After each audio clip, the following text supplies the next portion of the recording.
guys. Hello.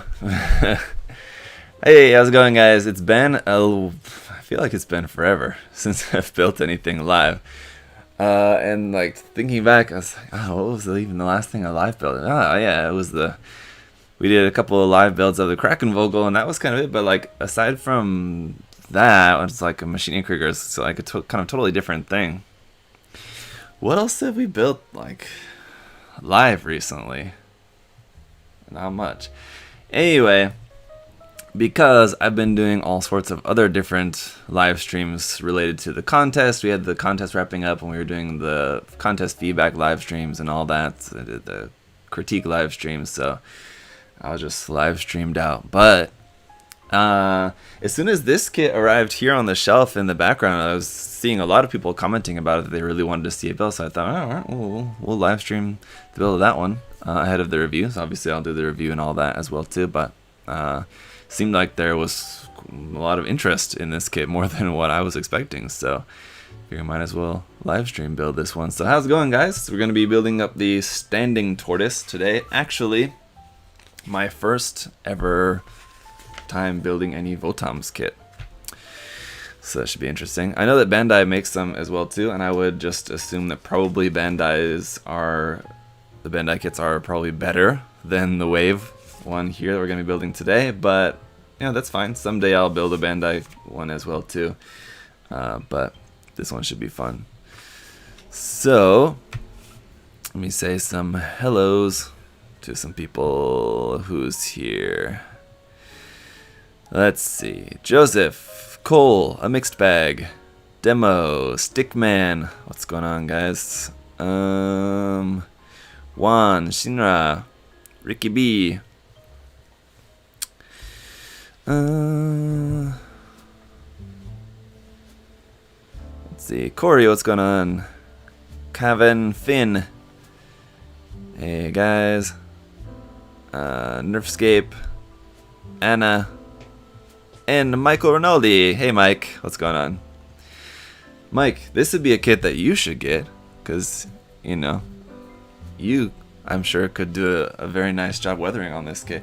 I thought it was kind of weird that, or not, I mean, it makes sense because promotional images, but I mentioned this while recording the unboxing of it, that it's kind of interesting to see like all the promotional images. It looks so super clean, and like normally when you see Votoms kits, I think probably like 9 out of 10 times you're gonna see a Votoms kit, it's gonna have at least some weathering on it, just because like the aesthetic of them is just like really calling for some weathering on them. So it's kind of odd to see one that's so super clean like that. I mean, I think it looks cool. I like it clean like that, but I think it would also look really nice with some weathering. Yeah. I think you could do some really nice work on this, Mike. But I don't really, I mean, I will just say right off the bat, for me at the moment, I don't have any plans on working on this any further at the moment. Just going to be doing the build and the review. I have like 5 other projects like that I'm currently trying to work on at the same time. So I don't think I'm going to do anything with this right away, but we'll see. Who knows? Sometimes I just build up something and just get struck with that inspiration, and I just want to work on it straight away. I don't anticipate that happening with this one, but you never know. Alright, so let's get down to business here. So let's see. As always, guys, if you're hanging out there in the chat, if you have questions or something like that, just tag me in your comment, whatever, or put your question in all caps, so that I can pick it out of the chat easier. You know, if I'm not seeing your question or something for whatever reason, you know, obviously don't start spamming all caps. It kind of annoys some people, but I'll try to be paying attention to the chat there. Zaku Flipper head. Yes, indeed, it does. The head is very reminiscent of the Zaku Flipper, but they're both designed by Kunio Okura, so that would probably be the reason for the similarities there. The box art, where is the box? The box art, if you guys are used to seeing some of like there's some parts in here, so I'm trying not to make a mess, but the box art, if you guys are used to seeing like the Gundam illustrations, the MSV illustrations that I think are in a lot of Gundam Ace magazines. I think they have a ton of those like posters that they include. And you probably, if you've never like seen the actual posters, I'm sure you could. You've probably seen the images around online, but anyway. And then this one as well too, which was included in the box. And I don't know why this was included in the box. It's just a thing here showing what I think is the high mobility type version of this, but I'm not sure. Or it's like a Mind Layer version, because it also has like a very Mind Layer-esque type backpack on the back. And this isn't anything, it's just a paper, it's just blank on the back side. It's just got front and back illustrations of this variant of that. So I don't know if this is like a teaser that Wave is going to be coming out with this variant as a kit, or if it's just like for your reference, if you want to like custom make it or something. I don't know. But yeah, I'm curious if it says what the Japanese kanji is there, if it's a Mind Layer type or just a high mobility type or something. Probably one of you will beat me to it and just tell me in the chat, but I'm just going to use my translator on this here first. Oops.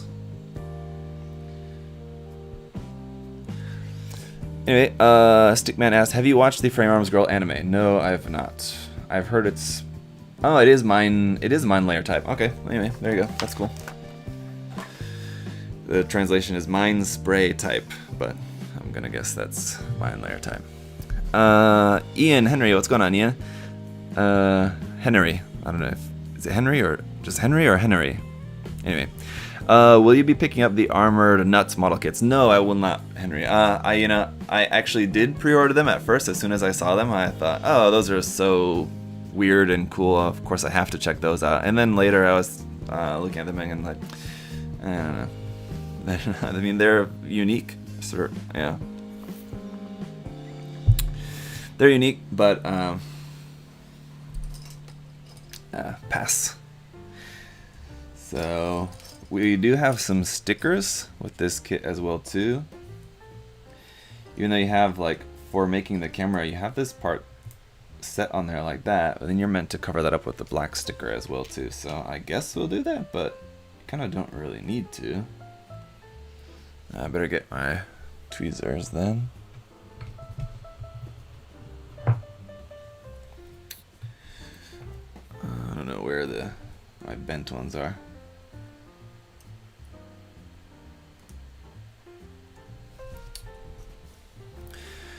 Alright, that's a big box. The box is quite small for this kit, actually. It's very cute. I should have put this sticker on before putting this piece together. That's okay. Grab something to put the sticker down. Might have missed it, but what is the scale on this again? It's 1/35th scale, I believe. So I think the Bandai Votom's kits are 1/20th scale, I believe, right? And then the Wave ones are 1/35th scale. I think that's right.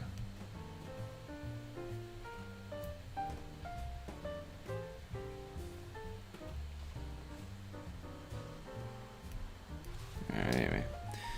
And this piece there, then these little kind of what are supposed to be lens pieces basically go inside there, but you have like super really nice detail inside there that I kind of don't want to cover up with these pieces, which are not clear for some reason. I don't know why they didn't give some clear parts for this, but it seems like there's like really super nice detail in there that you're like meant to be able to put clear parts in there instead. So I'm gonna hold off on putting these parts in there, because in order to get these out later, I'll have to drill out from the inside, and then drilling out from the inside would mean I'd be destroying that detail in there. So I think I'm just gonna keep these parts out for the time being, so that later, whenever I get around to painting this, I can actually like paint the detail in there and then put a regular clear part over the top rather than these opaque parts. That's weird. Anyway, there are also stickers for the eyes as well too, which obviously I'll not be using for this, but you have those. But yeah, some really nice little fine detail inside there, so it's just kind of a shame to cover that up with opaque parts and then stickers on top of that. Strange. Boom Cannon. What's that? I saw a little of the Eula Genshin stream, then saw the VOD of you going from chill Gunpla builder to bro dude in a matter of seconds. That was just such a relief to finally pull Eula, because honestly I was just super tired at that point. I mean, it was awesome that so many people were donating to help make that happen. So like I didn't want to give up. I felt like we were all invested at that point. So yeah, I had to stick with it, and like we kept not pulling Eula, and then someone would donate it again, and then we would keep going, and then not pull Eula, and then someone would donate again. So like it just kept going on and on and on. So it was awesome that people were trying to help out with that, but I was getting quite tired. So it was a big relief. And I've now got her, and also I got the what's the Star Silver, the Dragon Spine Claymore for her. I got that, and got that. I think that's currently, the weapon's at like level 70, and I think Eula's at like 70. She's not to 80 yet, like 77, 78. I just need to drop a little more pages on her, and I'm just trying to get all the Ascension materials for that 80-90 Ascension, and then I probably won't level her up anymore. Alright, this piece is supposed to fit in here, and I'm having trouble. I think I just need to like force it to pop it in place, but I'm just nervous. Yeah. Oh, because it fits in from... Okay, I'm stupid. Had to put it in from the inside. Duh. The illustration's a bit hard to see, but... Alright. So that's there. Also...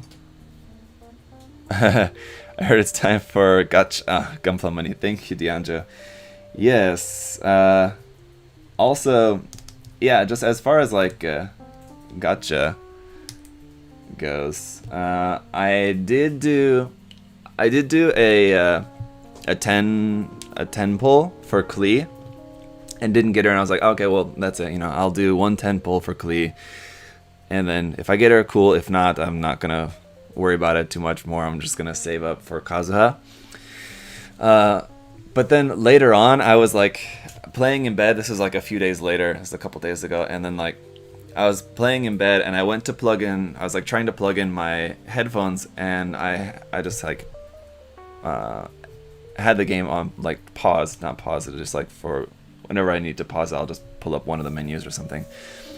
And I accidentally pressed 10 pull again on Klee while I was plugging in my headphones, so all of a sudden it starts with... I'm like, oh no, what happened? It was an accident, and so just wasted another 10 wishes on the Klee banner when I didn't plan to, and again didn't get Klee. So it was a just disaster. What did I get? What I ended up getting was Barbara, which was my last constellation for Barbara. So now I got Barbara at C6 at least, so that's cool, I guess. I don't really use Barbara anymore. I did used to use her a lot, but I guess now she's C6, I might as well start using her again. And C6 Barbara can revive, which is great, but only once every 15 minutes, so not particularly all that useful maybe, but I guess in a pinch it could come in handy. So anyway, that was just a big oops moment. Thanks to you and your older Converge videos, I'm starting to collect them now. I'm glad to hear it, Ricky, because you'll be glad you did. Alright, also I'm not sure if I'm going to need any glue for this kit. I've got some here standing by if I need, but I think it's mostly all snap fit, so I probably won't need any glue, but in case I do, we'll see here. There's other sticker. So I'll just use these 2 black stickers, and then you keep all the other ones.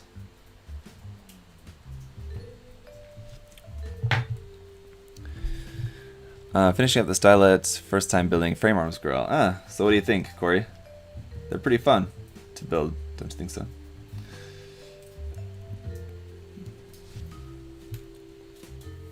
I always enjoy building up the Mk.II kits just for the change of pace. Ooh, and a big nub that I missed on that part. Where's my knife? It's hiding over here. I think Kazuya is best being a support. Kazuha. Yeah, honestly, I haven't looked that much into like what's been released so far as like the character's stats and everything like that. I've just seen the demonstration briefly, and it looks pretty cool. And as far as like animo characters, I only have the main character and Sucrose. That's all I have, so it could use another good like solid animo character.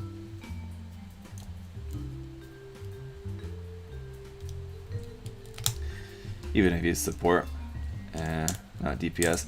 Has there been like a really good, like strong animo DPS character? I mean, I'm sure maybe some people maybe would say Venti. I mean, any character can be a good DPS with the right stuff, but Sucrose got a buff though in the recent update, which is awesome because I like just recently started using her again, like trying to use her more. So it's kind of very convenient timing for her to get a buff. So I've been using keeping Sucrose in the team recently and kind of enjoying her. I always thought she was a pretty fun character, but just kind of too weak, so I never really well, I kind of enjoyed playing with her.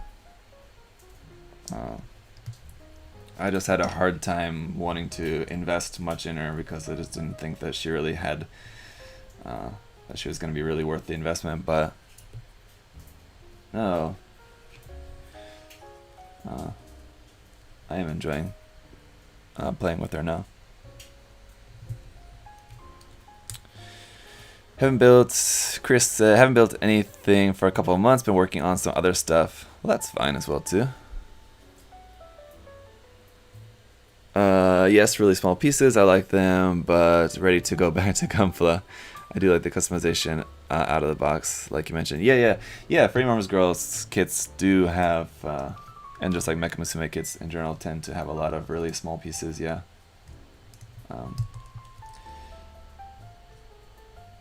That's true, definitely.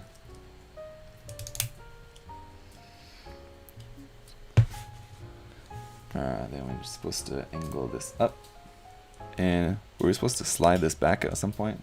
So the head, sort of head in quotation marks, slides forward and back. Is that like supposed to lock into place? I feel like that's not pushed all the way back. Okay.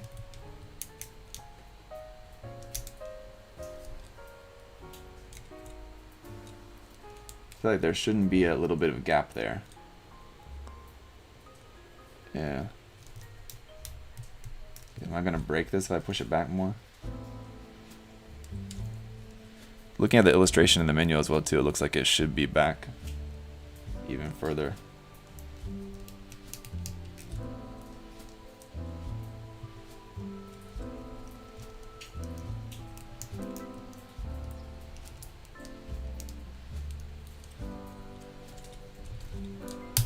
There we go. Oh yeah, so I have to push it till it clicks, and had me very nervous there. I don't like doing that. On Bandai kits, I'm, you know, I know that I am very what do I want to say? Anyway, I trust Bandai kits can take a little bit of force. So like pushing pieces that you need to like push until they click or pop, whatever, even if it's like pretty tight, I feel pretty confident that nothing's gonna break or anything. But on just Kotobukiya or wave kits or something like that, I'm just a little bit more kind of nervous on those parts.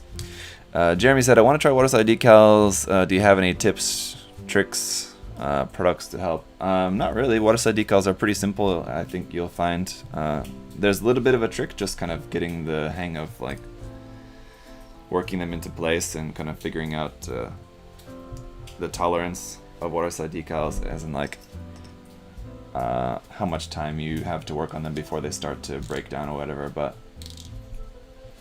no, if you just use some Mark Softer, Mark Setter. I don't use Mark Setter hardly ever. I do use Mark Softer pretty much all the time though, because it helps the decal to lay as flat as possible. So Mark Softer will basically just like melt the decal. But that also kind of means you have less time to work with the decal before it starts to break apart, so you have to be a little bit careful. Why are Framearms Girls so expensive? Well, Kotobukiya kits are more expensive in general. I know for one reason is because they're just a smaller company. They just don't produce the same amount. Bandai produces like 1 million of a kit, and Kotobukiya will produce like 100,000. So, you know, Bandai can afford to price their kits really low because they're going to sell a lot more of them, where that's not the case with Kotobukiya. And Kotobukiya just doesn't have the production. I think probably if they made more, they could sell more than what they currently do, but just their production capability is just limited.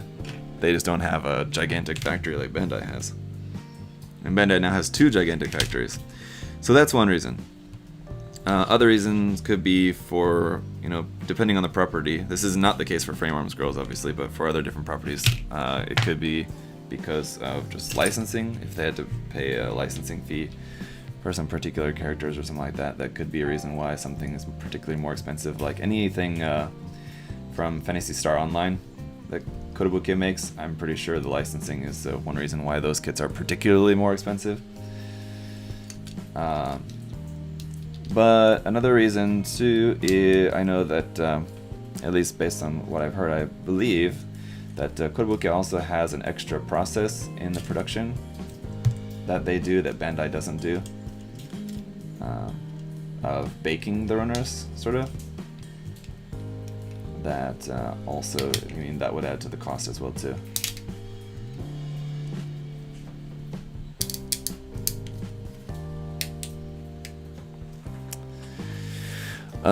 Is priming with little jars better than priming in a can? I feel like I waste so much paint and money out of spray paints. Yes, exactly. Yes, if you have an airbrush, definitely.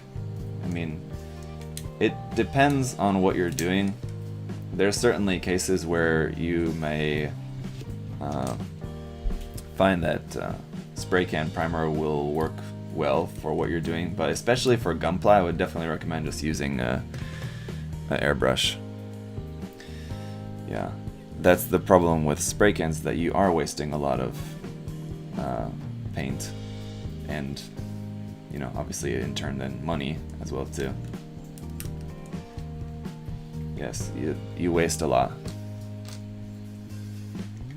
So that's one thing. While people will say, I just use spray cans or whatever, I don't want to airbrush because the airbrush is too expensive. Spray cans is much more expensive if like over time.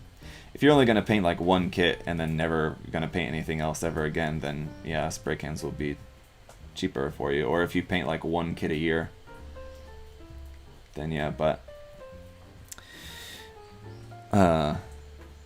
if you're planning on painting, you know, like at least semi-regularly, or at least like some kits from time to time, then definitely airbrush is a much better investment.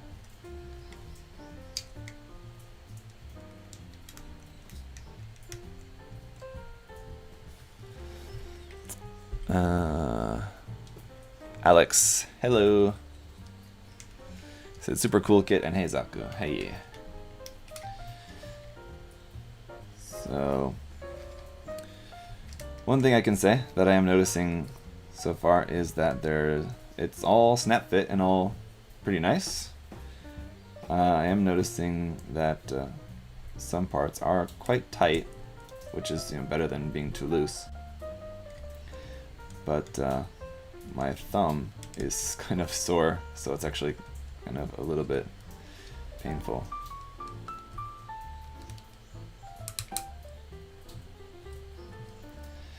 Here's our torso.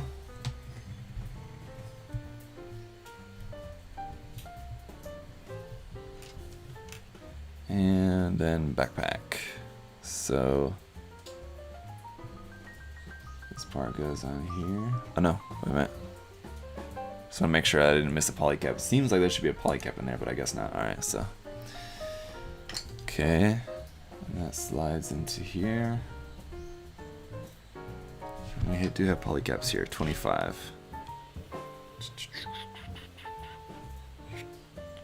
Right? 25 and 26.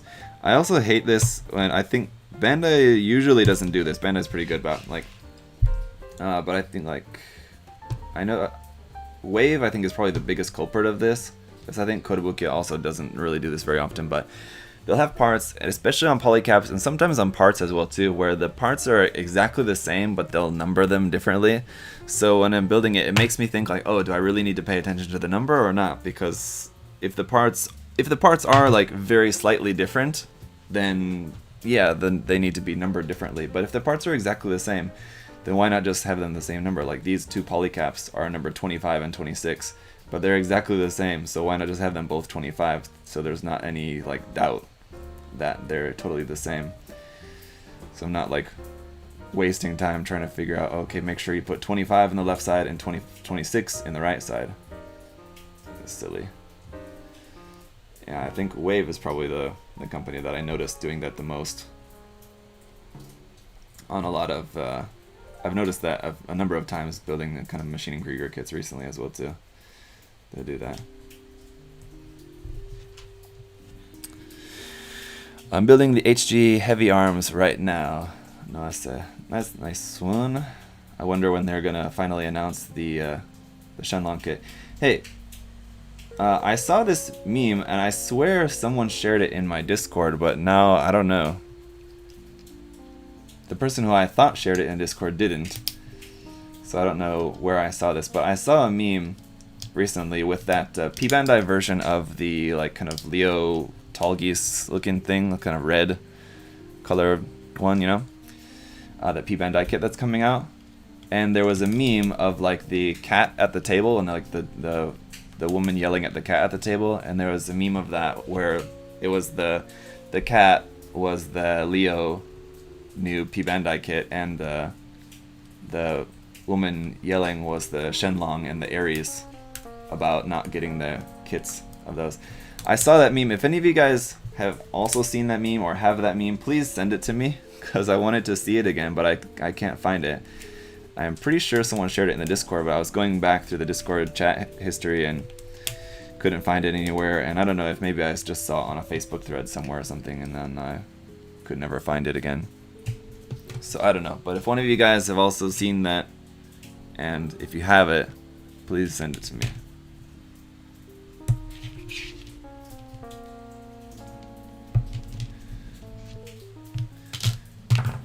Jeremy said he's seen that meme, so good. I'm not the only one who's seen it, at least. Okay, sorry, I missed another question there. I thought I answered that, but it's a different one. Josh said, well, here, it's just one question right above that as well, too. Irfan? Sorry for the pronunciation there. Hey, Zaku, can I paint my kit with spray can? And can you share some tips how to spray the kit? Well, I've done a video ages ago about how to paint with spray cam. As we were just discussing, I wouldn't really recommend that. I think as a beginner, painting with spray can be a good way just to kind of get your feet wet into painting, just kind of get a feel for painting. But I would only maybe recommend using spray can to paint maybe your first couple kits, and then pretty quickly you should move on to airbrushing if possible. But yeah, you can spray. I mean, just my tips would be, Number one, when you spray, don't spray continuously. Spray kind of in short bursts, like that.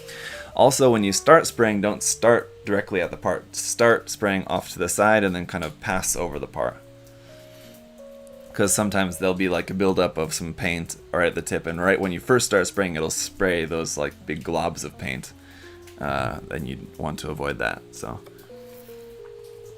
also, be a good distance away, about like 20 centimeters or so, something like that. You know, maybe even a little bit farther, depending. Don't be too close. You'll be getting way too much paint on there, and the paint will be too thick, and the paint will pool and drip, and it'll just be a bad time. Don't be too far away, because then you're just getting like the paint is solidifying too much in the air while passing from the can to the part, and your paint will be all bumpy, and that's not good either. So you need to kind of get a good distance. And then Josh said, do you know a good video or troubleshooting an airbrush that won't spray paint? Changed out the needle nozzle. I'm not sure, Josh. There's like 100 things that could be the problem, so it's kind of hard to say. If you like private message me or something later on, I can try to help you maybe troubleshoot that. But yeah, there's a lot of things that it could be. I'm sure there's loads of videos online about that as well too. So you can probably find some good information about that.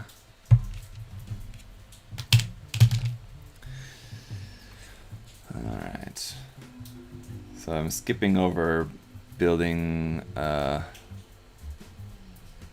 arms and the legs. Do we build the arms as well too? Yeah, skipping over the arms and the legs so that I can build the waist here next.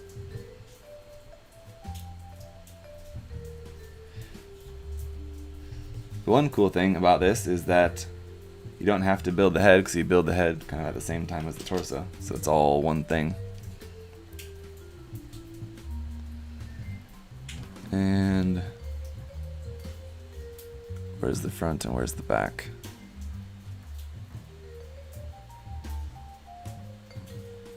Kind of hard to tell in the illustration, the front from the back, so they've also done this in a way that just kind of makes this a little bit tricky to see. Or like, for example, if this was Bandai, the front and the back, they're slightly different sizes, so the front part is a little bit wider and the back part is a little bit narrower, but in the illustration it's kind of hard to see because you can't really see the back very well, so you can't see if the back one is wider or the front one is wider. If it was Bandai, what they would do is they would make like the notches on here differently, so they make the detail slightly different, so it'd be very clear to tell which side is which just based on the detail. So like even if you tried to put it in the wrong way, you couldn't. But that's why we're so blessed and spoiled by Bandai kits, because they totally take any guesswork out of the building. This one as well though too, I mean now that I'm actually putting it together, it's quite obvious to which side's which, because I think the pieces just plain wouldn't fit on there, because like this one is the flat for the back and it obviously doesn't fit here on the front, so easy enough. But coffee or tea? Definitely coffee for me. I do like tea, and I especially like black tea or oolong tea. Or also like in America, I know at least in the Midwest we also call it sun tea, but just like not sweet tea and cold. Well, I don't really like hot tea. Usually chai tea is okay sometimes in the winter. Anyway, here in Korea, like in Japan, you can get like just like at the convenience store or whatever, just like you can buy just a bottle of black tea, which is awesome. And when I'm in Japan, I drink it all the time because I like it, and you know it's good, refreshing, and better than drinking something like with a lot of sugar. Especially like if I'm usually quite busy, like going around a lot in Tokyo or whatever, so I don't want to just like drink a bunch of Coke or something, for example. So I love drinking that when I'm in Japan, but unfortunately here in Korea, damn it, we just don't have it. All the tea here is all sweet. This is fucking annoying. Maybe if I do it like this. These parts, yeah, this will be easier, I guess. Put them on here first. And connect this, because I'm trying to do a balancing act to keep these parts in here while I close this up, but they're just not working out. There you go, that's easier. But some nice detail up underneath the skirt armor anyway, that's cool. When is Plamono Trend coming back? We have plans to do an episode this week actually, but we've not decided on which day. Probably Thursday or Friday of this week. Josh and I will be doing an episode of Plamono Trend.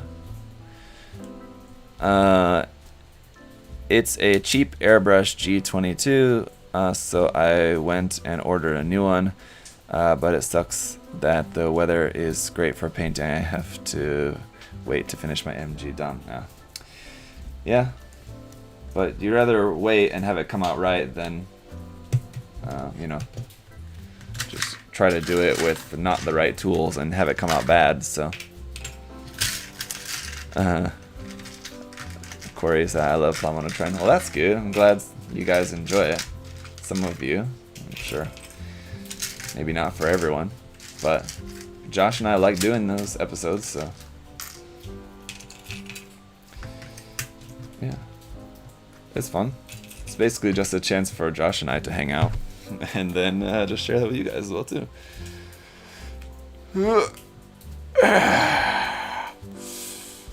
I want to visit Japan. Yeah, I want to visit Japan. It sucks. I haven't been in a year and a half now. So it's a long time for me to have not been there. Since 2009. It's like for 10 years. I've at least visited like once a year.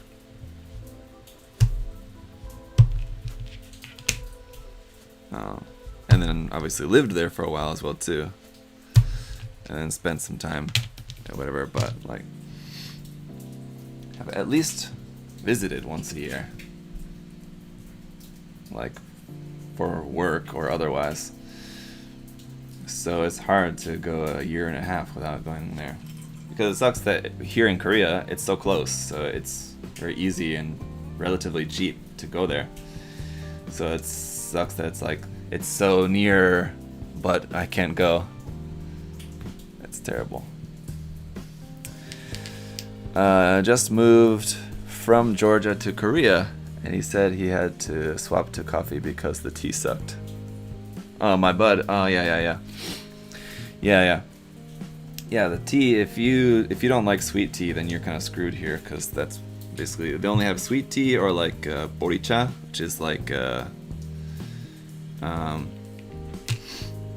barley tea, which like is okay, but I wouldn't really ever probably choose it by choice. I'd rather just have some iced coffee.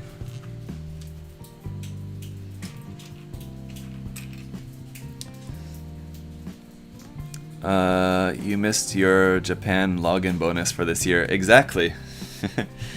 That's a good way of putting it, yes. Exactly.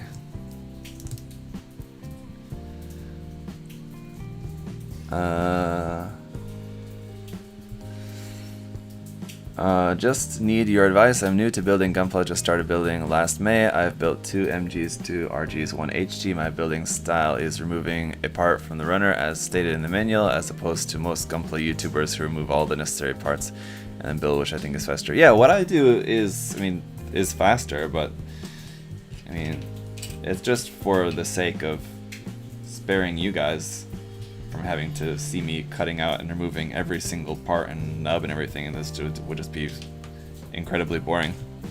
So, you know, that does not mean at all that I would recommend you guys to build like this as well too. I think there's certainly a lot of joy in just taking your time with the build, and especially, you know, especially if you're pretty new you know, you want to really savor the build, and also if you know, are on a budget with how many kits you can buy and stuff. If you can only buy like 1 kit a month or something like that, then you know, you want to make the kit last. If you can only buy 1 kit a month and you buy the kit and then put it together in an hour, then yeah, what are you gonna do for the rest of the month? And where's this piece that I'm looking for? Hey, Loco Samurai, thank you for the super chat there. Found your channel this past month. Because of you, I started Gunpla, finished my second model ever today, the RG Sazabi. Keep it up. Your work inspires me, and reviews are so helpful. Hey, thank you, Loco Samurai. Really appreciate that. And I am actually building an RG Sazabi as well. I already just kind of started working on it. I'm building another one because I'm building it with the resin conversion kit, the Simp resin conversion kit. So you guys will see me working on that actually in the pretty near future. So that'll be fun. I had that kit for a while. Oh, here's the piece I was looking for. For some reason, I just thought it was different. I've had that resin conversion kit for a while, but I think right at the time that I got it, I'd either just finished or I was already in the process of RG Sazabi, so I didn't want to do another RG Sazabi right away. So I just put it to the side for a while, but now, I'm ready to build that again. This polycap is in there a little bit crooked, and options are either to try to push it right, or I have to take this apart again, and I think I'm just gonna have to take it apart again. Damn it. Or, let's see, I think it will be fine just leaving it like that, actually. Yeah, whatever, it's fine. And everything's fit together well enough. Alright, is the HTUC Dovin Wolf a great kit? I've never built a Dovin Wolf, but I've built a couple of variations of the Silver Bullet, which is basically the same kit, and I love it. I love the Silver Bullet kit. So yes, the Dovin Wolf, I would highly recommend, yeah. I do have that kit, I need to build it eventually. RG Sazabi is a great kit, yeah, definitely. Really nice one. Probably one of my favorite, if not my favorite RG kits, I would say. And I'm not even like that huge a fan of the Sazabi, but I do really like that kit, yeah, it's great. Is Tamiya decent for airbrushing? Just picked up Sparmax and my first airbrush. Are you talking about like Tamiya acrylics or lacquers? Because Tamiya kind of just recently, I think it was like last year or something, just recently started making lacquer paints. Which, by all accounts, are pretty nice. I've not used them myself yet personally, but they seem to be pretty nice. And the acrylics are also acrylic lacquers, kind of confusing. I won't really get into it, but yes. I mean, for Gunpla, I would definitely recommend using lacquers. So like if you're using Tamiya, I would recommend using the Tamiya lacquer paints. If you want to use Tamiya, there's other brands. There's plenty of other brands that you could use. But I mean, like if Tamiya is what you have like in your local shop or something like that, it's readily available to you, then yeah, Tamiya would be good. Of course, Tamiya is like a huge modeling brand, so I mean, like anything they make is going to be good quality, I'm sure, no doubt about that. And just, yeah, compared to acrylic or enamel paint in general for like Gunpla or mecha modeling, I think lacquer is probably just kind of the best way to go generally. Thoughts on peppermint coffee? If it's like winter and it's like a peppermint mocha or something like that, then yeah, I might like drink it. I definitely wouldn't want to drink it every day or even like once a week, but because it's just too sweet. But on the occasion, if I really wanted like something sweet, like peppermint mocha or something like that would be good, yeah. But like otherwise, just like a regular like peppermint coffee like that, I don't know, it doesn't sound very good. PC 22 and 15. I think I want to say I actually have had just like regular peppermint iced coffee. I think I had that once before. At there's actually a kind of drinks store that's actually called American Trailer, and they kind of specialize in like kind of big drinks, and they make a lot of like smoothies and like different fruit aids, like lemonade, blueberry aid. I don't know what else. Anyway, different aids and things like that as well too. And they have some like coffee as well too. And I want to say, if I remember correctly, I think they had like a peppermint coffee, and I did try it out of curiosity. And it was exactly what you would expect it to be, just like kind of peppermint flavored coffee. It was not that good. I wouldn't want to have it again, but it was interesting enough to try once.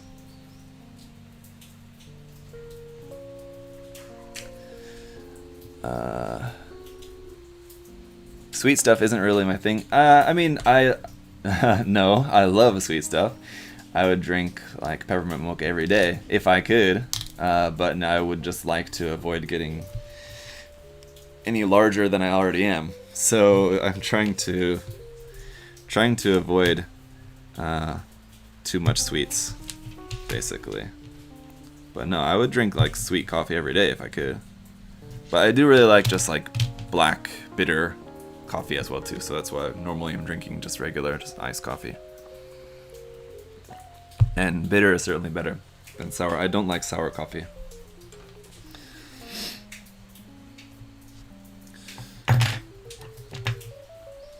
Another instance of a awkward polycap to put in there. How the hell am I supposed to get that in there tonight? Okay. Well, fortunately that worked. Barely. For me, I prefer to work with acrylics because I hear that lacquers and enamels could mess up the plastic. I also heard that one of them can mess up panel lining. They're not going to mess up the plastic. I've never heard of that being a thing.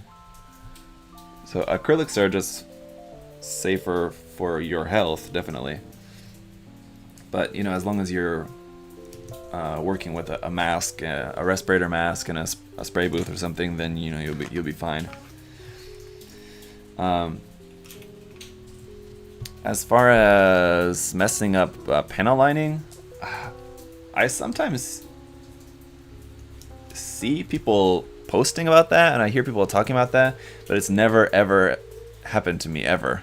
And when I first started painting, I used to use spray cans, and the problem is when you use enamel-based paint for panel lining, which is what kind of like most people use for panel lining. Like if you use the Tamiya accent color, those are enamel-based. Or if you just make it yourself, people usually make a panel line wash out of enamel paints as well too. So your panel lining would be an enamel, and then you're spraying lacquer on top of that. Lacquer is stronger than enamel, basically. The thinner in lacquer is stronger against the enamel paint. So yeah, in theory, it can kind of like reactivate or sort of like reactivate the enamel paint that you're spraying on top of like your panel line wash. So it'll kind of start to make your panel line wash bleed or whatever. It'll get messed up, yeah. But it's never ever happened to me, and I've done that, you know, on basically any kit that I've painted has had a enamel panel line wash and then lacquer top coat sprayed over the top of that. So it's never happened to me. I understand that it has happened to people. I don't really understand it. Honestly, I couldn't tell you why that happens to some people. I understand why it should happen in theory, but it's never happened to me, so I don't know. But if you have the option of being able to use lacquers, then I would not worry about lacquers messing up anything else underneath. Like using the lacquer top coat, I wouldn't worry about it messing up anything,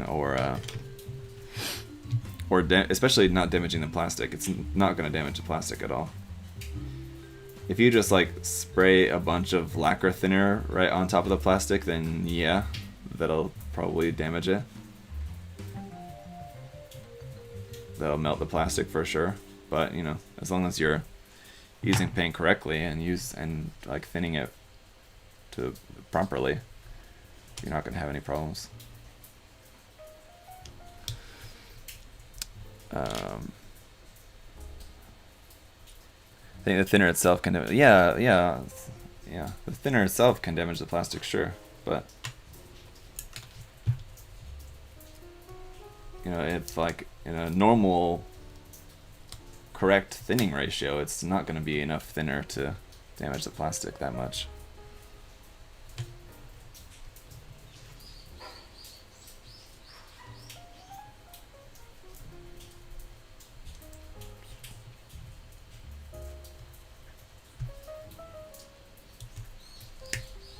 Alright. So while this kit is pretty, you know, small, simple, it doesn't have a ton of parts. I'm certainly finding it to be just a little bit more complicated of a build than what I was expecting, based on just kind of the size and the number of parts. I was expecting it to be pretty simple, but I mean, there's some, it's just different. It's just different from what I'm used to, so it kind of takes a little bit more focus to kind of follow the manual and make sure that everything's going together correctly and all that, because it's just so different.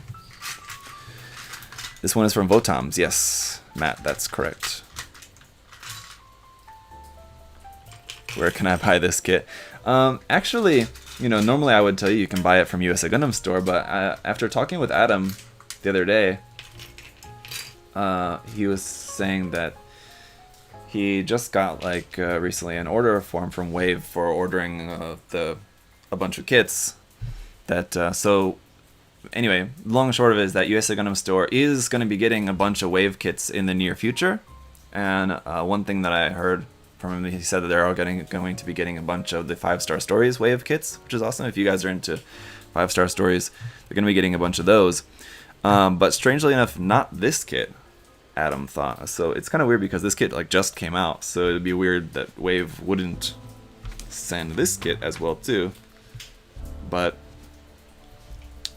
just according to what Adam said, as far as he could remember, this kit was not on the list of what they were going to be able to be getting from Wave. So a bit odd. So if that turns out to surely be the case, I'll maybe check with him again just to be sure. But in this case, I'm actually not sure if you'll be able to get this from USA Gundam Store or not. Hopefully yes, for those of you guys who do like to shop there, we appreciate it. But if you want this particular kit, you may not be able to get it from us there. Do you have a Discord? Yes, Tenko Wolf, yes, I do have a Discord, and it is quite great, I will say. I don't spend enough time in it, unfortunately, just because I'm pretty busy, but you know, I'm in there when I can be. But my Discord is a Patreon reward thing, so it's for it's a reward for my Patreon supporters. So if you want, check out my Patreon page. It's just Zach Aurelius on Patreon. And if you're interested in becoming a supporter, greatly appreciate it, and you can join the Discord. It's very cool. Some great modelers in there, and just good, like, chill community there. So, yeah. I don't know if there's any of the guys here in the chat at the moment. Normally there'll be like one or two, but I haven't seen anybody in the chat today, I don't think, from Discord. Anyway, who could also back up my statement that it's a good, solid Discord, I think. If they were here, they would agree with me, but I don't think anyone's here at the moment.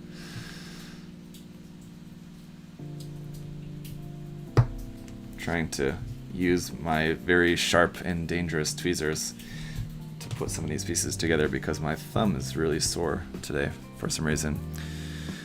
Because, well, I know, not for some reason, I know the reason. It's because there's two reasons. Building a lot of stuff recently, so like the building process kind of makes my thumb raw, because I kind of use it as a backstop a lot of times for my knife, so there's always kind of like little chunks out of the tip of my thumb there. 2, 3, The other reason is from when, like, a month ago when I sliced the tip of my thumb off, basically, if you guys will remember that. And it's still kind of tender from that time because it was a pretty deep cut. That was not while modeling, mind you, that was from cooking. So if someone's gonna say, that's why you shouldn't cut towards yourself, I didn't cut myself that deeply from modeling. I was cooking. I do sometimes cut myself just like while building models, but it's not ever that bad. Be just a little poke, maybe a drop of blood or two, but never that much.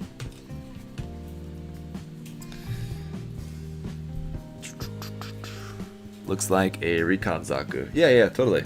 It's similar aesthetic. When we were talking about this earlier, Mike, I think probably before you came into the chat, but it's a Kunio Okawara design, so the similarity makes sense. The all the MSV designs are all also by Kunio Okawara, as far as I know.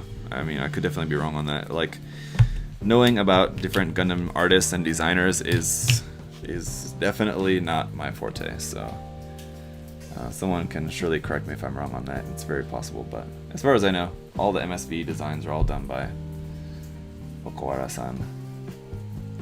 So it very much makes sense that this design would be reminiscent of that.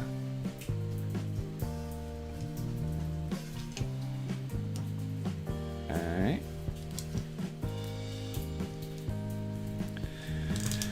Which YouTubers inspired you to start making videos? Probably like Henry, Vegeta82, 59. Just other people. Prime92, I suppose, to a degree as well too. And like Robert. At that time when I started, those were kind of like the main ones. Was like Robert, Prime92, Vegeta were like the main ones. And right at that time, like, this is you guys may have heard me mention this before, but I certainly think that I probably owe a lot of my, whatever success I've had on YouTube, I probably owe a lot of that to Henry, because I started like right at the same time when he was quitting. So I think when he's now since come back to YouTube, but like at that time, he was definitely one of the most popular YouTubers at that time, and I think like him stopping making videos at that time kind of left an opening where like I was able to fill that for a lot of people, were wanting to watch Gunpla related content. Now suddenly one of the main content creators now suddenly was gone, so it kind of opened it up that some people started watching my channel, I think, maybe instead. So it was good for me, but like I had talked with Henry a little bit. I don't know how I first like got in touch with him or something. I don't know. Just somehow I started talking to him in just Facebook Messenger or something. And I kind of was encouraging him to come back to YouTube, or at least make like a video on YouTube explaining why he quit. And eventually he did make a video, so I was really glad to see that he took the advice. I'm sure I was not the only person, asking for that or recommending him to do that. I'm sure there was other people who were,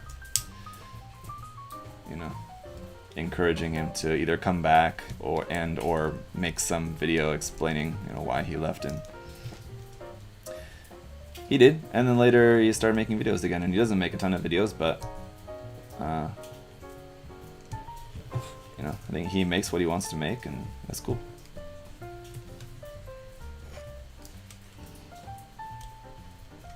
So if anyone, I say he was probably the main influence as far as inspiring me to get started on YouTube as well too.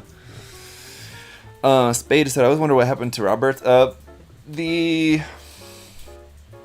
common knowledge explanation as to what happened with Robert was that he, and this is what I know, and this is kind of what anybody knows as far as I know. I don't think anybody knows any more than this, but basically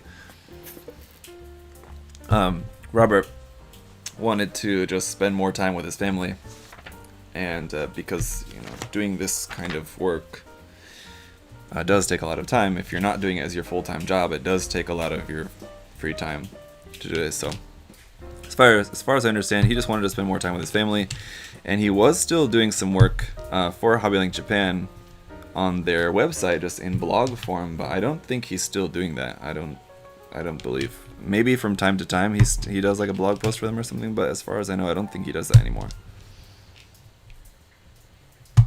Someone can correct me if I'm wrong on that, but yeah, I don't know. It's a shame. You'd think that, like, I totally understand wanting to spend more time with your family, certainly, and especially if you're not doing this for your full-time job, then definitely.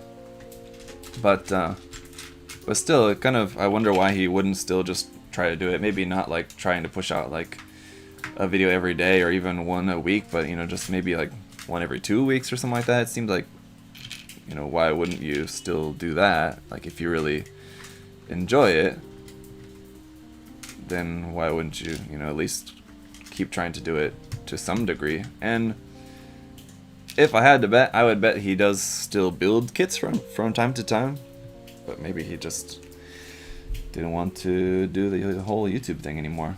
So, whatever.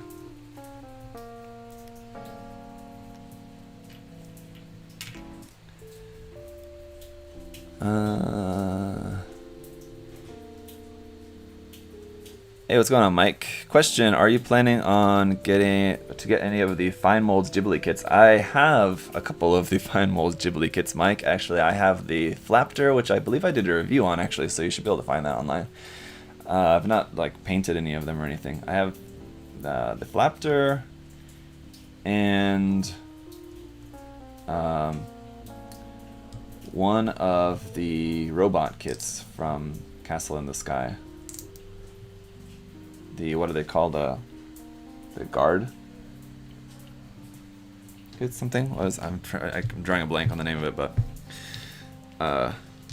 yeah. I believe those are the only two that I have.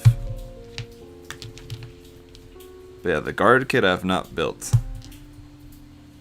Josh and I will sometimes make a joke about this to each other, because he also has the kit and has never ever built it. So we sometimes will like make a joke about how we need to do like a kind of build off, or kind of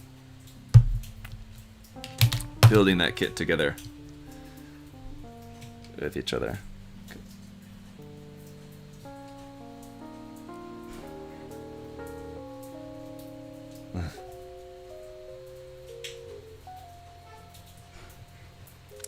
But if you're wondering like about the Fine Molds kits, because you want to know like how well they hold up or something like that, or just like the quality of the builds in general, Mike, I can say that there's definitely issues with those kits. I can say they're not going to be like the best kits by any means.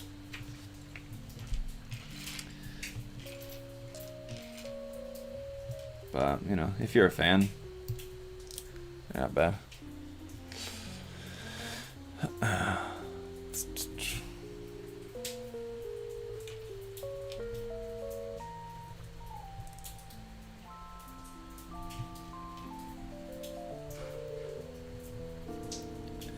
I like all the little flaps of armor and stuff on this kit. It's pretty cool. Very reminiscent of Maschinen Krieger, or Maschinen Krieger is very reminiscent of this.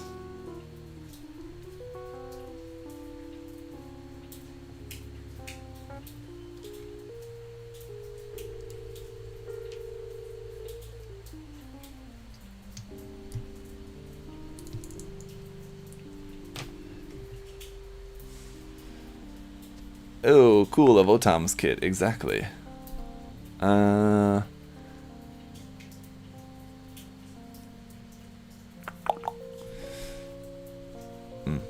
Anyway, alright, as for the hands, let's see.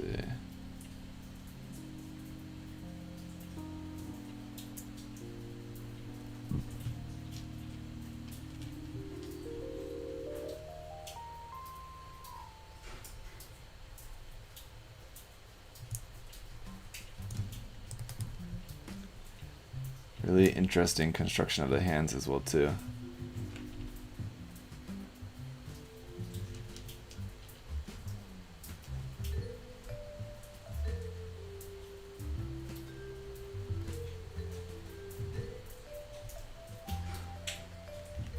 So weird.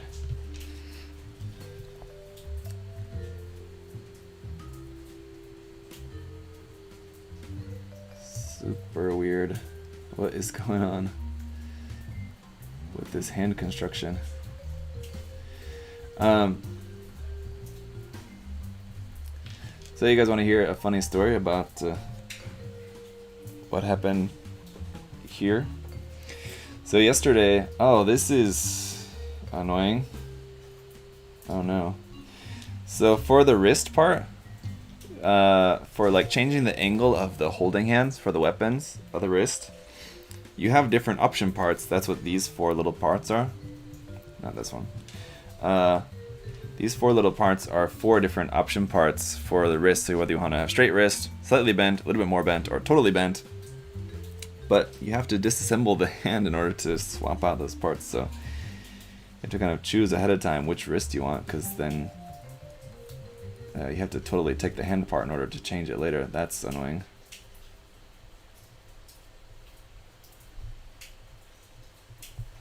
I'm gonna go with slightly bent for the moment.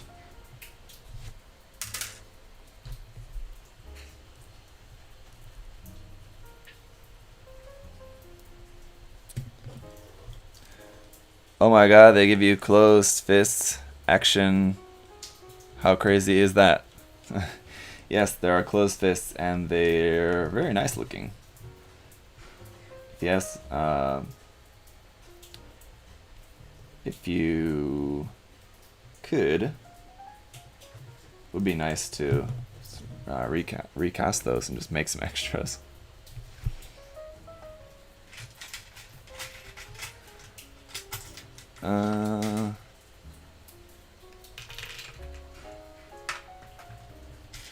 Oh, anyway, yes, I was going to tell you a funny story. Yesterday, while I was working, I was in here and I kept smelling something kind of odd, and it smelled like kind of like a dead fish or some dead animal or something like that. So I thought, oh, maybe someone, like was cooking some fish or something and like threw out some scraps or something into a bin like behind, because like back behind here is just kind of a back area. It's kind of like the back of all these buildings. So like we have a block and the front of the building is there on the street, and then this kind of like back area is like the back side of all the buildings.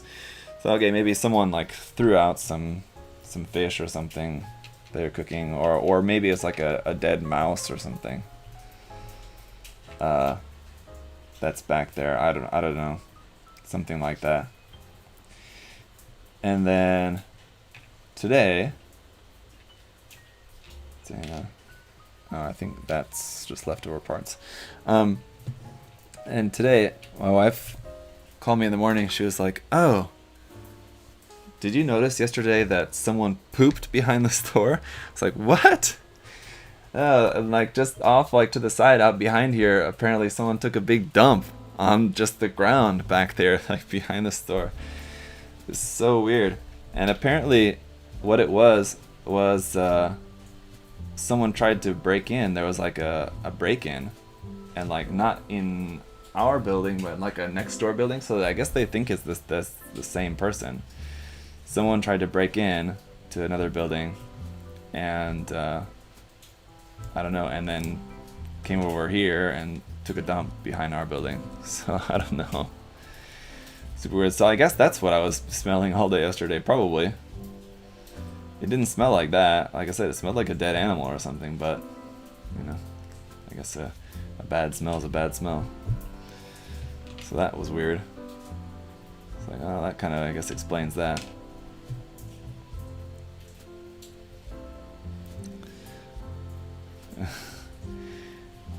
When you gotta go, you gotta go. Yeah, my wife said she wondered if it was maybe a kind of like revenge thing, like the burglar or whatever. Oh shit! I left a part out of there. The burglar was like maybe pissed that there was nothing to steal. So like, for revenge, it's like took a dump there.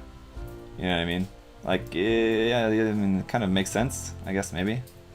But I don't know if I believe that. It's like, it's possible, maybe. That was my wife's theory, that it was a revenge dump. That a burglar broke in and there was nothing to steal. No money or anything like worthwhile anyway.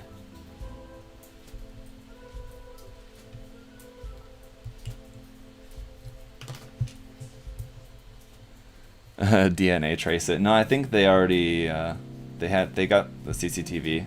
We have some CCTV camera behind our building here, so I don't know if they could see who it was or if they could see anything at all, but they're CCTV, so if anything, that's gonna be the best evidence as far as catching the person. But I don't know. We actually, the whole reason we have CCTV behind this building is because there was a break-in once before this building. So there we go.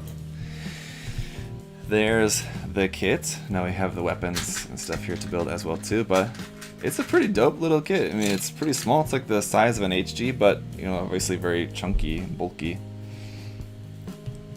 Yeah, weapons up there. You got nobody inside, but it's it's 1/35 scale, right? That's a bit like that seat seems pretty large for a 1/35 scale figure. And why is there like 2 holes in there? So it seems like you're meant to be able to plug something up inside there, but there's nothing to go up in there. So I'm not missing a piece or something, am I? That I was supposed to put in there? No? I don't know.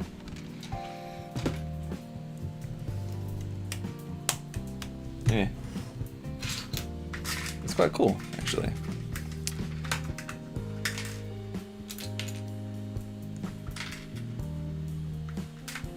Well, and you have a store. No, I don't have a store. I mean like our store is in like it's a nail shop, and I just work in this back room here. But yeah, that's the store is the nail shop.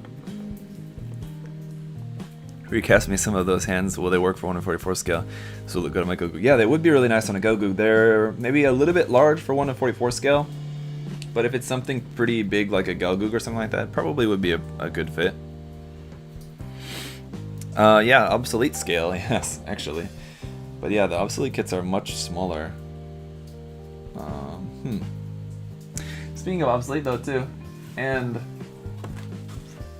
Votoms, actually they just came out with a Votoms obsolete crossover here, which I have, and so this will be something that I'll be building probably later this week, actually. So I'll be doing a review of that one as well too.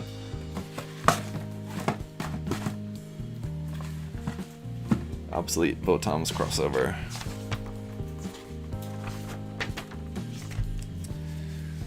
Alright. As for these,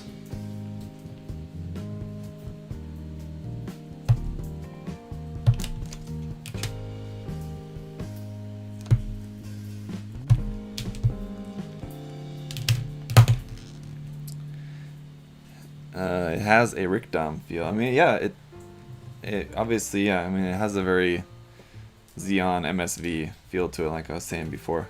It makes sense. It's by the same designer, but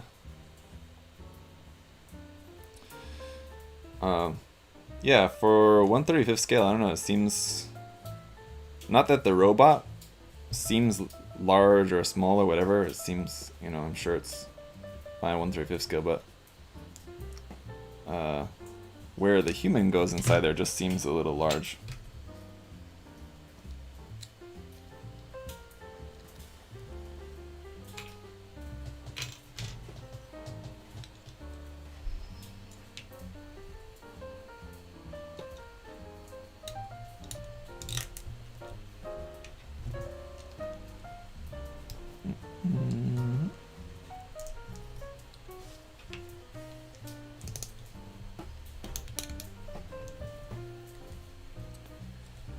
There you go. There's our missile pod with the nice CMON on that, but I would probably just turn that into a panel line.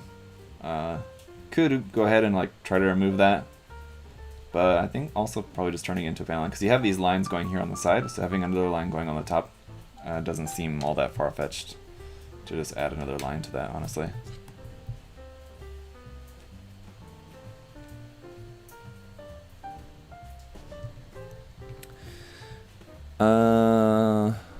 Those would fit in HG DOM, yeah.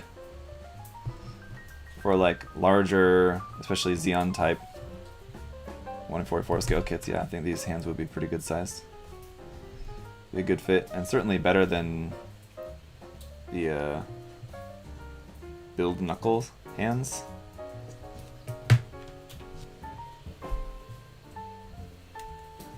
Those hands are just pretty ugly. And then the hands, the HD Builders parts hands are also kind of always tend to be kind of too large and too detailed to fit with a lot of HG kits as well too. These are nice because they're nicely detailed but not overly detailed.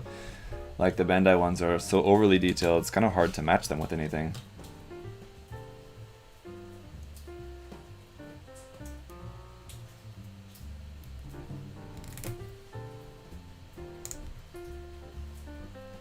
Oops, shit. That's not right.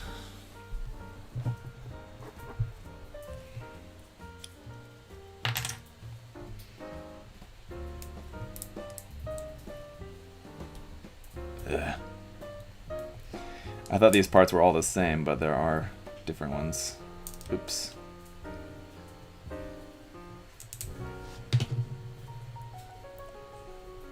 They all looked the same, but they are slightly different.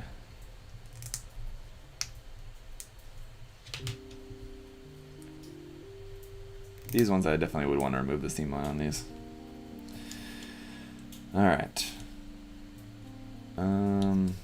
What's there?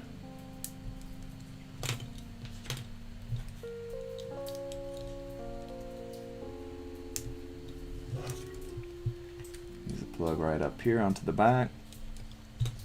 Reminds me a lot of building the Max Factory Dugram kit. It has a very similar feel to that. Kind of small, like, but kind of chunky design with some nice parts on there. But quite solid feeling. This one feels a lot like that as well too.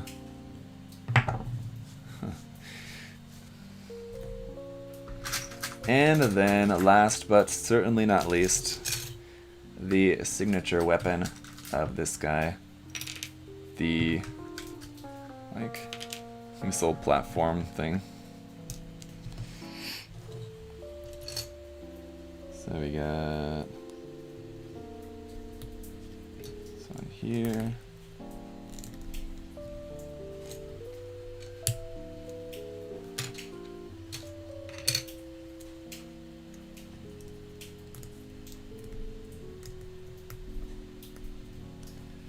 What do you call this thing even? Before I have to look it up, any of you guys know offhand what this weapon is technically called? I'm sure it's just like rocket launcher or something generic like that, but I just have hopes that it would be something more funny.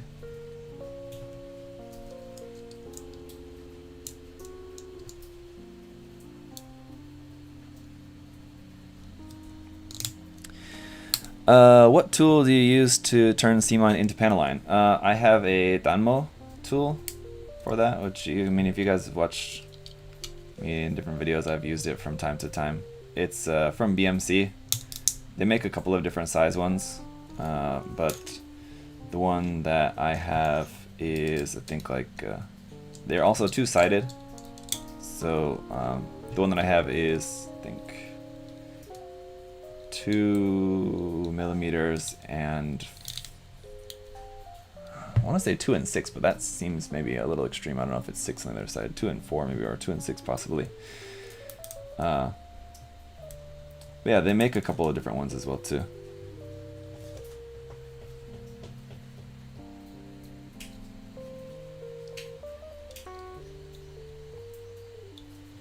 Hey, rocket launcher. A funny tube of explosions.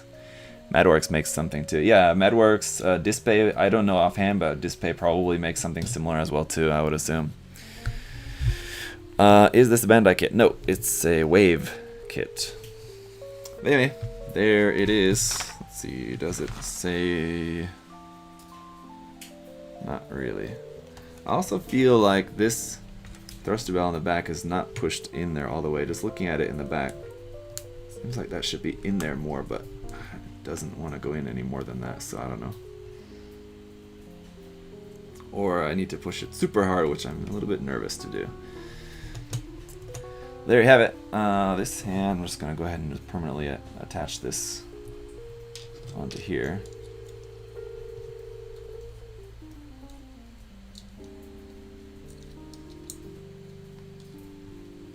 So yeah, if you want to change the angle of the wrist on this, unfortunately you have to take apart the hand, which is annoying, but... Ew. Try not to pop this part off the knee. I do also like the asymmetry of this kit. So like on the front, kind of front skirt part, you have it's asymmetrical. The legs are also asymmetrical. This side has this little bar here on this side. The torso is also asymmetrical, and this little detail here on the front. The backpacks also has the antenna on one side. So it's just little points on there that make it pretty nice. So there you go. I think the angle for the wrist that I chose is probably pretty good.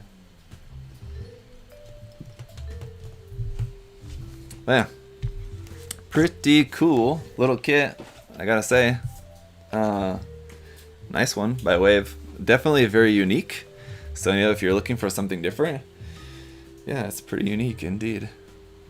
And the big missile tubes over the shoulders as well too. I mean, you could take those off and use them for something else as well too. They seem to be just like kind of your standard 3mm, probably just 3mm peg holes there for those, so you could very easily just plug these onto basically anything else. Super easy if you wanted to use those for something else and just have this without those or plug something else onto the back or whatever, but very cool. What's your favorite Converge? Oh, favorite Converge figure? Probably, I don't know. That's too hard. I have no idea. I have so many of them as well too. MSG Slayer just came in. Wow, where is that from? This is from Votoms, and it's a Wave kit. Looks similar to one in Bioshock. Yeah, the eyes I could see have kind of a Bioshock feel to them as well too. Hummingbird, yeah, the Hummingbird is an awesome. Yeah, like as far as like Converge figures go, the Hummingbird, the Deep Striker, those are a couple of really nice ones. Yeah, definitely. I actually really liked the Dendrobium, right? That one was also pretty cool. Just curious how much a 30 minutes missions kit costs over there. I don't know offhand. Actually, I don't remember. Sorry, I have to check. I don't know. I have one here, right next to me, so I don't know. You ever seen the Northern Lights in person? Referring to your shirt? No, I've not. I think I got this at a thrift store or something. At some point, I don't remember where it's from actually. I think probably a thrift store. And it changes. It's one of those shirts where like the ink is like changes color in the sunlight. So if I go outside in the sunlight, it changes to like a kind of pinkish yellowish kind of color. I don't know if it. I think it's old enough at this point that it doesn't work that well anymore, but it used to do it more, I think. Have you looked at any of the new kits by MS Generals? I've probably seen a couple images, but not that much. I don't know. I don't pay super close attention to those because they all eventually end up coming here. So, like, it's not, or like if I was having to buy it by myself, you know, I would look at it and kind of, you know, have to decide whether I wanted to buy it or not. But those are sent to me for review, so I'm gonna get it either way. So it kind of doesn't really matter about like looking at it that closely ahead of time, you know what I mean, if that makes sense. But yeah, I'm sure I have seen, and also because I know that like I don't pay super close attention to those because there's a couple of different companies that make those, and like sometimes they end up coming out and sometimes they end up don't coming out, or they come out as like a something else, I don't know. Anyway, Where do I store all my Converge figures? In the box, actually, all of them. That's one thing that I'm hoping to get set up once we move to America. I would love to get like a proper like display case for all my Converge figures. Would be awesome just to have like a wall, and maybe I'll have to just make something myself. I think probably would just make, and because I want to have them closed off as well too, so they're not just getting all dusty. But it's have something like a shelf with like all the little squares in there for all the little figures individually or something, and then with like a plexiglass or something. So maybe we'd have to make them not that big. But anyway, so that like the plexiglass in front can be like open easily. Just slide it up and down to take them out. Whatever. That would be something I'll probably just have to make myself, I suppose. We'll see. Maybe I can find someone I can commission to make me like 5 cases. It would be pretty cool. If you guys are interested, especially if you're living in Florida and you're interested in making some cases for my Converge figures, then let me know. Any Gundam ensemble figures? No, I'm not really into the ensemble figures as much. I don't really like them. I don't think I even have any. I think I have one that someone gave me. It's like a special, like limited one. Don't come to Hawaii if you like Gunpla. So hard to get here. Yeah. I would love to come to Hawaii though. I've been there before. When was that? 2008. So 13 years ago. I spent a week in Kauai. Amazing, wonderful, awesome time. I would love to go back to Kauai. Beautiful. So yeah, I'm hoping to go back again eventually, someday. But and actually, we did think about moving there. My wife and I, we actually did consider moving there, but it just seems like the cost of living is just too high there. I don't think we could swing it. But we did actually consider moving there. Actually. Still no word on the MG Dom 1.5. No, there's not any word on that at the moment. I would guess that it either got axed entirely or we might see that like the beginning of next year. Would be my guess. What's the cheapest Gunpla on this earth? I don't know. It depends. I mean, if maybe like the first grade RX-78-2. Which I think the list price is like 300 yen maybe. That's probably about the cheapest. But if you're just talking like in general, like where is the cheapest place to buy Gunpla in general, not the cheapest kit, obviously it'd be Japan. And specifically would be in any secondhand stores in Japan, because secondhand places would have be the cheapest. The first grade kit is cheaper than the entry grade. But honestly, for how cheap the entry grade is, the first grade kit is pretty much entirely obsolete at this point. I saw actually, speaking of Henry, this maybe like 2 weeks ago or something, I saw he posted something on Twitter about how he thought that the first grade kit was better than the entry grade because it had better proportions or better details or something like that.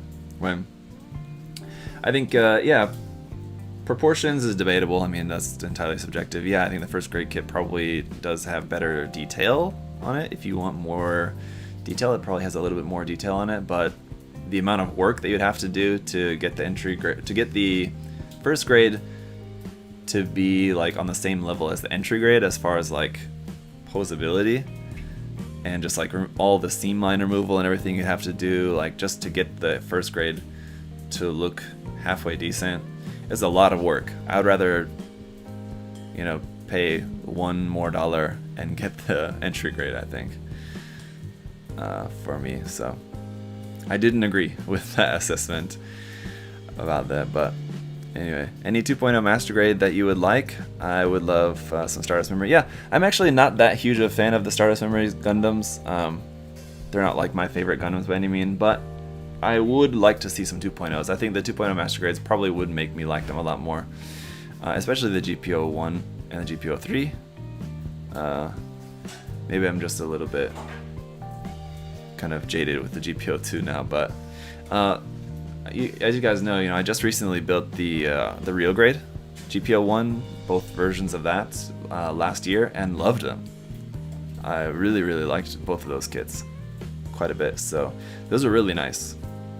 So if the MG 2.0 looked anywhere near as good as the RGs, then yeah, that would be great.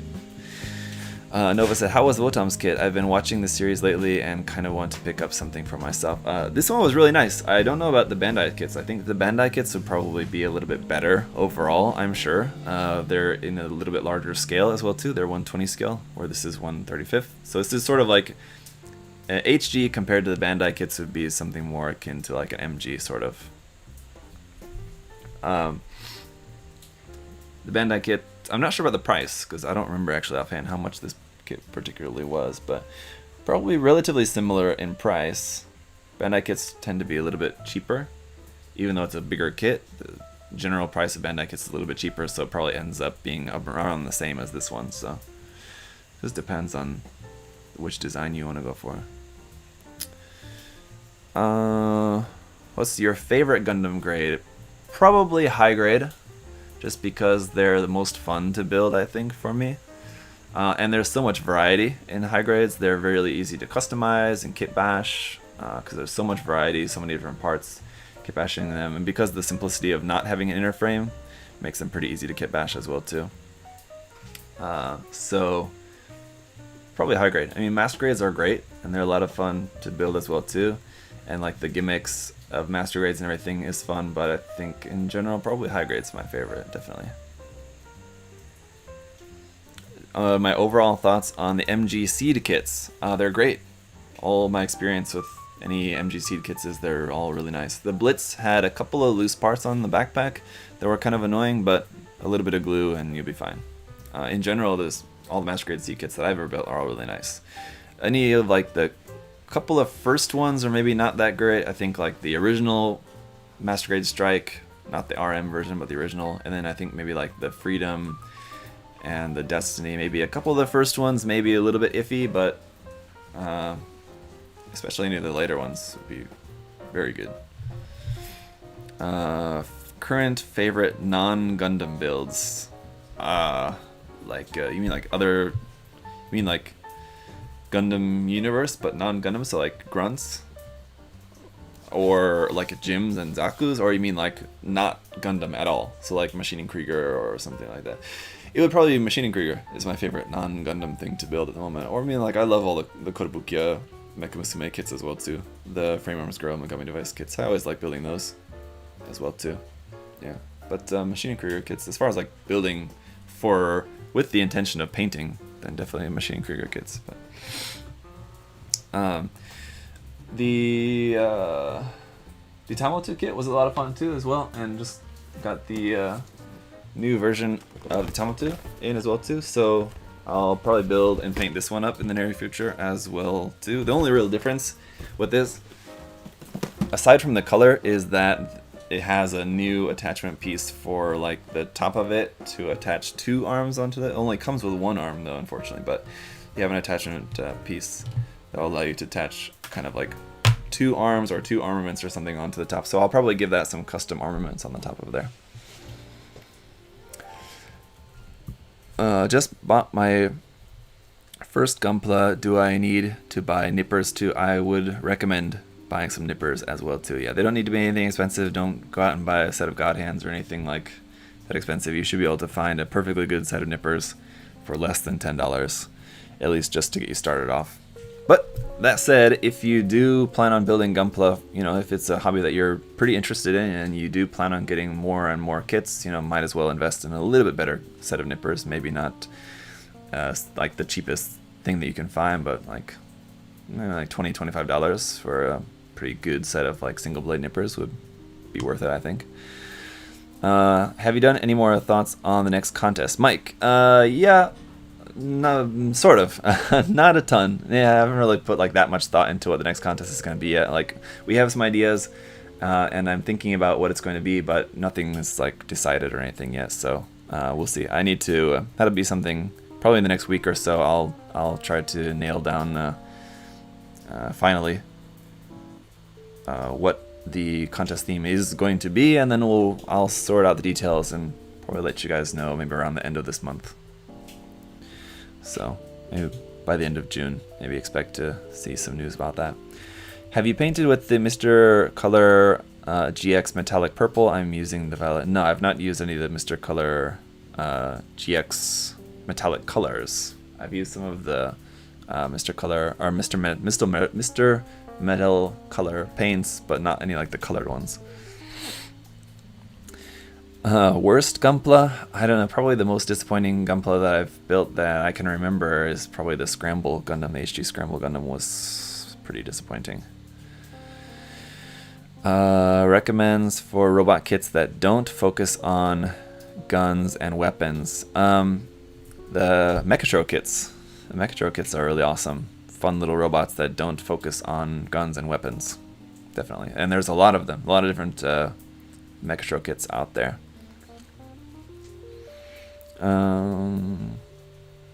Not the Tristan. Yeah, Tristan was pretty bad as well too.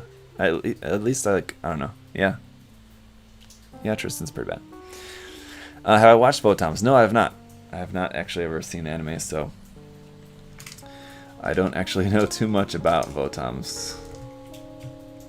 And which is one reason probably why I've never built a Votoms kit up until now, is because it's not a series that I'm particularly that interested in. But you know, I always like building new stuff, so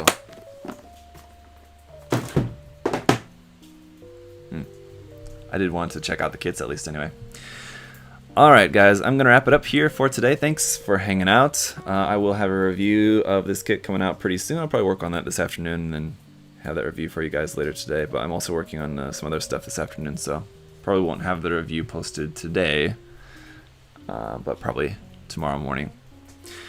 And then as far as the next live build, I'm not sure. Like I said, I think later this week, I think we're planning on doing another live stream on Chris's channel for some more judging feedback for some more of the clean builds from the past contest. Also planning on doing a Plamono Trend episode with Josh later this week, also maybe Thursday or Friday. But probably no more live builds this week. It maybe be next week, and I don't know what it'll be, but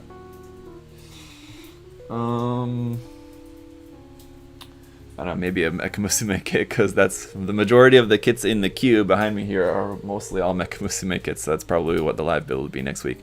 So if you guys know kind of what's behind me, if you have one of these builds that you would particularly like to see live built next week, let me know. We've got like the Kraken dress kit here, for example, the variable fighters girl new Scold kit from Axe from Aoshima, the new base lard, the Megami Device collaboration new base lard as well too, a couple other things as well too, Attack Girl, Heracross, and the Titans, the new Titans Attack Girl as well too here. So lots of ladies to build, so we'll probably do a live build of one of those next week possibly, so let me know. The big Megami Device kit Genshin thing, yeah, this one, the gigantic, I can't even get it out because it's right behind me here, the Ganesha kit. This huge one. Yeah, probably won't live build that because it's a little bit too big, Mike.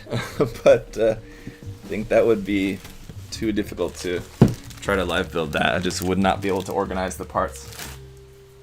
But anyway, yeah, maybe the variable fire girl. That one also be kind of difficult because you have to build the plane and the girl separately, and it's kind of a lot of parts to organize based on like how I organize the parts for doing these live builds. It would be kind of hard to maybe do the variable fighter girl, the Scold kit, but we'll see. We'll see. Anyway, I'll think about that. Let me know in like some other comments or something like that which one you'd like to see, and I'll do that next week. Anyway, but though for now, you want to live vicariously through me. I got you, Mike. Yeah, I'll be building that up pretty soon. Although I think I kind of want to build the Tenki version first, because that one actually came out first. I just haven't built it and reviewed it yet. I should probably do that one first, and then we'll do the gigantic Ganesha version as well too. So maybe that's what we'll do next week. Live building the. I think I live built the original version. So if I'll double check. If I live built the original version, there's not really as much point to live build the Tenki version. Yeah, I kind of agree, Corey. I think the base layer would be cool because it's a kind of new thing basically, where they're kind of remaking a frame arms kit in the Megami device line. So that's a kind of totally new thing for Kotobukiya to do. So that would probably be the most interesting one, I think, to live build. So probably will live build the base lard. I think that's probably a good call. Anyway, I gotta go. So I'll see you guys all later. Have a good rest of the day, evening, night, wherever you are. Thanks for hanging out. I'll see y'all next